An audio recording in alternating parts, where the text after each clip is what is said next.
Hi hello ನಮಸ್ತೆ. ಇವತ್ತು ಮಾಡೋಣ ನಾವು ಮಲಬಾರ್ ಚಿಕನ್ ಬಿರಿಯಾನಿ. ನಾನು ಮಾಡಿದ್ದಲ್ಲ, ನನ್ನ ಗಂಡ ಮಾಡಿದ್ದು. Let's start.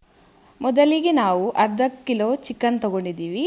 ಅದಕ್ಕೆ ginger paste, 1 tablespoon garam masala, 1 tablespoon coriander powder, 2 tablespoon chilli powder, ಸ್ವಲ್ಪ ಉಪ್ಪು, ಆಮೇಲೆ ಸ್ವಲ್ಪ ಲಿಂಬೆ ರಸ ಹಾಕಿ ಚೆನ್ನಾಗಿ ಮಿಕ್ಸ್ ಮಾಡಿ ಮ್ಯಾರಿನೇಷನ್ಗೆ ಇಡಬೇಕು.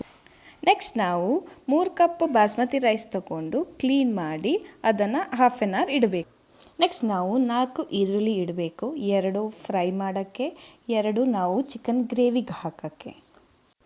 ನೆಕ್ಸ್ಟ್ ನಾವು ಗೋಡಂಬಿ ದ್ರಾಕ್ಷಿನ ಹುರ್ಕೊಂಡು ಇಡಬೇಕು. ನೆಕ್ಸ್ಟ್ ಸ್ವಲ್ಪ ಎಣ್ಣೆ ಹಾಕಿ ಅದಕ್ಕೆ ಸ್ಪೈಸಸ್ ಹಾಕಿ ಸ್ವಲ್ಪ ಮೆಣಸು, ಈರುಳ್ಳಿ, ಆಮೇಲೆ ಸ್ಪೈಸಸ್ ನಾವು ಹುರಿದಿರೋದೆಲ್ಲ ಹಾಕಿ ಮಿಕ್ಸ್ ಮಾಡಿ ಸ್ವಲ್ಪ ಹೊತ್ತು ಬೇಯಲು ಅದನ್ನು ಇಡಬೇಕು. ಮ್ಯಾರಿನೇಟ್ ಮಾಡಿದ ಚಿಕನ್ನು ನಾವು ಹಾಕಬೇಕು.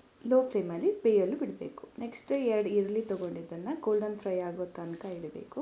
ನೆಕ್ಸ್ಟ್ ರೈಸಿಗೆ ಬೇಕಾಗಿ ನೀರು, ಸ್ಪೈಸಸ್, ಆಮೇಲೆ ರೈಸ್ ಹಾಕಿ ಬೇಯಲು ಇಡಬೇಕು.